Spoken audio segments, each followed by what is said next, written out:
आकाशवाणी लखनऊ से प्रस्तुत है प्रादेशिक समाचार।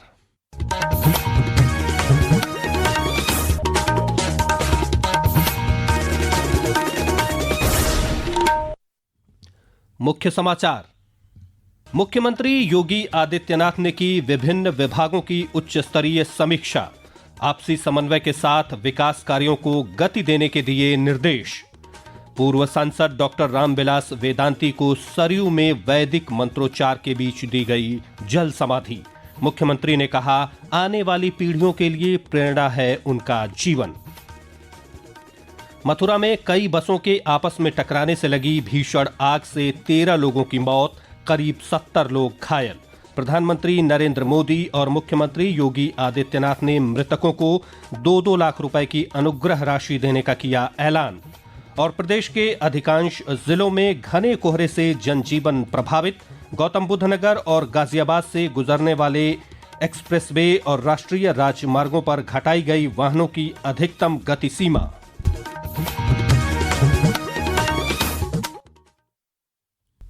नमस्कार, प्रदेश के समाचारों के साथ मैं राघवेंद्र त्रिपाठी। और अब समाचार विस्तार से। मुख्यमंत्री योगी आदित्यनाथ ने आज लखनऊ में विभिन्न विभागों की उच्च स्तरीय समीक्षा की।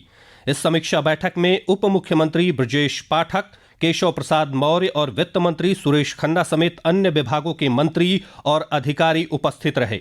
बैठक में सीएम डैशबोर्ड और वित्तीय स्वीकृतियों की भी समीक्षा की गई। मुख्यमंत्री ने आपसी समन्वय के साथ विकास कार्यों को गति देने के निर्देश दिए।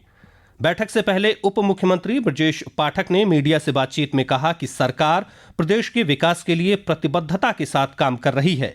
उन्होंने कहा कि बैठक का उद्देश्य जनता के हित को ध्यान में रखते हुए विभागों के कामकाज को बेहतर बनाने को लेकर चर्चा करना है।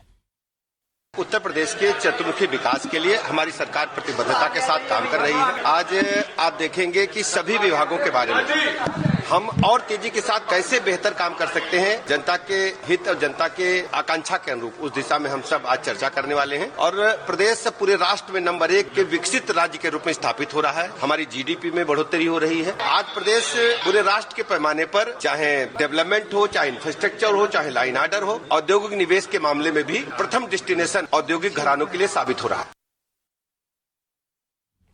राम मंदिर आंदोलन के सूत्रधार और पूर्व सांसद डॉक्टर रामविलास वेदांती को आज अयोध्या में सरयू में वैदिक मंत्रोच्चार के बीच जल समाधि दी गई। इससे पहले उनकी अंतिम यात्रा हिंदू धाम आवास से शुरू होकर राम पथ से गुजरी। यात्रा को श्री राम जन्मभूमि मंदिर के सामने से सरयू तट स्थित संत तुलसीदास घाट ले जाया गया, जहां गमगीन माहौल के बीच उन्हें जल समाधि दी गई। मुख्यमंत्री योगी आदित्यनाथ ने आज सुबह अयोध्या स्थित हिंदू धाम आश्रम पहुंचकर ब्रह्मलीन महंत डॉक्टर रामविलास वेदांती को श्रद्धा सुमन अर्पित किए। इस अवसर पर उन्होंने कहा कि वेदांती जी महाराज का संपूर्ण जीवन भगवान राम को समर्पित रहा। मुख्यमंत्री ने उनके शिष्यों के प्रति संवेदना व्यक्त करते हुए कहा कि वेदांती जी के आदर्श और उनका राम भक्त जीवन आने वाली पीढ़ियों को सदैव प्रेरणा देता रहेगा। वेदांती जी महाराज 1983 से लगातार इस आंदोलन के साथ जुड़े थे और भगवान राम के इस पवित्र मंदिर के अभियान के उस हर एक कार्यक्रम के साक्षी वेदांती जी थे। जो उनकी इच्छा थी उसके अनुरूप उनका पूरा जीवन समर्पित था। रामलला का भव्य मंदिर, रामलला का विराजमान और भव्य और दिव्य अयोध्या को अपनी आंखों से देखते हुए उन्होंने अपनी नश्वर काया को छोड़ी है। उन्हें प्रभु श्री राम अपने श्री चरणों में स्थान दें और उनके प्रति मैं विनम्र श्रद्धांजलि अर्पित करता हूँ, उनकी स्मृतियों को नमन करता हूं। प्रदेश में आज हुए 2 अलग अलग सड़क हादसों में 17 लोगों की मौत हो गई और 70 लोग घायल हो गए। आज तड़के मथुरा जिले के थाना बलदेव क्षेत्र में यमुना एक्सप्रेसवे पर कई बसों के आपस में टकराने से आग लग गई, जिसमें 13 लोगों की मौत हो गई, जबकि करीब 70 लोग घायल हो गए। हादसा घने कोहरे के कारण हुआ। सूचना मिलने पर स्थानीय पुलिस और जिला प्रशासन ने मौके पर पहुंचकर राहत और बचाव कार्य शुरू किया। एसएसपी श्लोक कुमार ने बताया कि घायलों का इलाज कई अस्पतालों में कराया जा रहा है। प्रधानमंत्री नरेंद्र मोदी ने दुर्घटना पर दुख व्यक्त किया है और प्रत्येक मृतक के परिजनों के लिए प्रधानमंत्री राहत कोष से 2-2 लाख रुपए की अनुग्रह राशि और घायलों के लिए 50,000 रुपए की घोषणा की है। मुख्यमंत्री योगी आदित्यनाथ ने भी मृतकों के परिजनों के प्रति संवेदना व्यक्त करते हुए मृतकों के परिजनों को 2-2 लाख रुपए और घायलों को 50,000 रुपए की आर्थिक सहायता देने की घोषणा की है। वहीं एक अन्य हादसे में उन्नाव के बांगरमऊ में आगरा लखनऊ एक्सप्रेसवे पर एक कार के डिवाइडर से टकरा जाने से कार में सवार 4 लोगों की मौत हो गई। ये सभी गाजियाबाद के रहने वाले थे।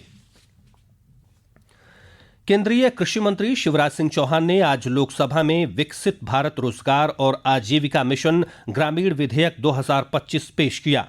यह विधेयक 20 साल पुराने महात्मा गांधी राष्ट्रीय ग्रामीण रोजगार गारंटी अधिनियम 2005 का स्थान लेगा। पेश है एक रिपोर्ट।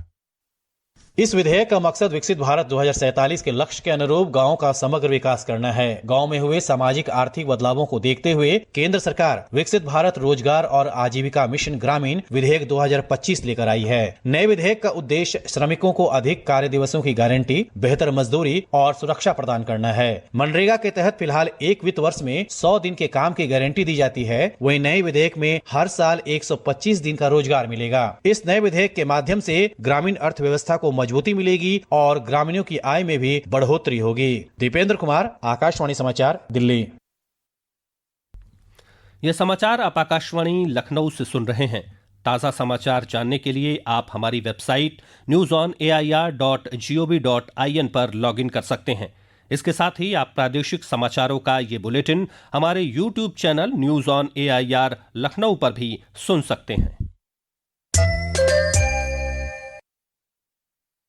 उप मुख्यमंत्री केशव प्रसाद मौर्य ने आज प्रयागराज में भारत स्काउट एवं गाइड इंटर कॉलेज में आयोजित सामूहिक वंदे मातरम गायन में हिस्सा लिया। कार्यक्रम को संबोधित करते हुए उन्होंने कहा कि वंदे मातरम गीत को गाकर अनगिनत सैनिकों और क्रांतिकारियों ने देश को आजादी दिलाई। उन्होंने कहा कि विकसित भारत के लक्ष्य को पूरा करने के लिए यह गीत प्रेरित करता रहेगा। भारत की जो भावी पीढ़ी है, जिसे विकसित भारत का साक्षात स्वरूप देखना है, उसकी सहभागिता अति उत्साहित करने वाली है। और वंदे मातरम एक ऐसा महामंत्र है जिसे मैं कहता हूं कि सन्यासी विद्रोह की आग, जो आजादी के आंदोलन का महामंत्र, और जिसके बारे में ये मैं कह सकता हूं कि भारत की शाश्वत जो चेतना का महामंत्र है, वो वंदे मातरम है। काशी तमिल संगमम के अंतर्गत तमिलनाडु से वाराणसी आने वाले प्रतिभागियों को काशी सहित प्रयागराज और अयोध्या के प्रमुख स्थलों का भ्रमण कराया जा रहा है। इसी क्रम में आज पर्यटकों का अंतिम दल प्रयागराज पहुंचा। इस दल में करीब 216 धर्मगुरु और 50 तमिल सिखाने वाले शिक्षक शामिल थे। दल के सदस्यों ने संगम में स्नान के साथ दर्शन पूजन किया। इस मौके पर दल में शामिल सदस्यों ने इस कार्यक्रम को एक भारत श्रेष्ठ भारत की दिशा में महत्वपूर्ण कदम बताया और इसके आयोजन के लिए प्रधानमंत्री नरेंद्र मोदी का आभार जताया। काशी तमिल संगम में हम आज यहाँ त्रिवेणी संगम पर खड़े हैं। ये हमारे लिए एक पुण्य यात्रा बना रही थी। हमारे साउथ इंडियन में होने वाले, जैसे मदुरई में चोक्कनादर है, रामेश्वर में रामनाथ जी है, वैसे बड़ा बड़ा मंदिर, बहुत प्रसिद्ध मंदिर है। उसी भगवान को यहाँ हम काशी में विश्वनाथ की ओर हम देखकर हमें बहुत संतोष हुई। इस शुभ अवसर पर हमारे भारत के प्रधानमंत्री नरेंद्र मोदी जी और उत्तर प्रदेश के मुख्यमंत्री जी योगी आदित्यनाथ जी, सभी को हमारे तमिलनाडु वालों की ओर से बहुत धन्यवाद समर्पण करता हूँ। प्रदेश के लगभग सभी जिलों में ठंड और कोहरे का प्रभाव बढ़ता जा रहा है। रात से लेकर सुबह तक पड़ने वाले कोहरे से कई जिलों में जनजीवन प्रभावित हो रहा है। बीते कुछ दिनों में तराई वाले जिलों के तापमान में तेजी से गिरावट दर्ज की गई है। घने कोहरे के मद्देनजर गौतम बुद्ध नगर और गाजियाबाद में यातायात पुलिस ने एडवाइजरी जारी की है। इसके तहत 15 फरवरी तक जिले से गुजरने वाले प्रमुख एक्सप्रेसवे, राष्ट्रीय राजमार्ग और NH9 पर वाहनों की अधिकतम गति सीमा घटा दी गई है।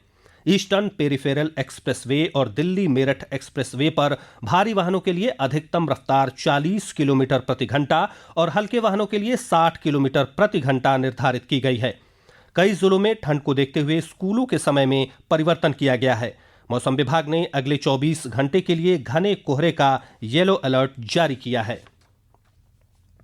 भारत और दक्षिण अफ्रीका के बीच चल रही T20 सीरीज का चौथा मैच कल लखनऊ के भारत रत्न अटल बिहारी वाजपेयी इकाना स्टेडियम में खेला जाएगा। कल के मैच से पहले भारतीय टीम ने आज मैदान पर जमकर पसीना बहाया। अभ्यास सत्र से पहले भारतीय ऑलराउंडर शिवम दुबे ने कहा कि टीम नए जोश से जीत के इरादे से कल मैदान पर उतरेगी। और अंत में मुख्य समाचार एक बार फिर। मुख्यमंत्री योगी आदित्यनाथ ने की विभिन्न विभागों की उच्च स्तरीय समीक्षा, आपसी समन्वय के साथ विकास कार्यों को गति देने के दिए निर्देश। पूर्व सांसद डॉक्टर रामविलास वेदांती को सरयू में वैदिक मंत्रोच्चार के बीच दी गई जल समाधि। मुख्यमंत्री ने कहा, आने वाली पीढ़ियों के लिए प्रेरणा है उनका जीवन। मथुरा में कई बसों के आपस में टकराने से लगी भीषण आग से 13 लोगों की मौत, करीब 70 लोग घायल। प्रधानमंत्री नरेंद्र मोदी और मुख्यमंत्री योगी आदित्यनाथ ने मृतकों को 2-2 लाख रुपए की अनुग्रह राशि देने का किया ऐलान। और प्रदेश के अधिकांश जिलों में घने कोहरे से जनजीवन प्रभावित। गौतम बुद्ध नगर और गाजियाबाद से गुजरने वाले एक्सप्रेसवे और राष्ट्रीय राजमार्गों पर घटाई गई वाहनों की अधिकतम गति सीमा। इसी के साथ प्रादेशिक समाचारों का ये बुलेटिन समाप्त हुआ। अगला बुलेटिन रात 8 बजे FM पर प्रसारित किया जाएगा। नमस्कार।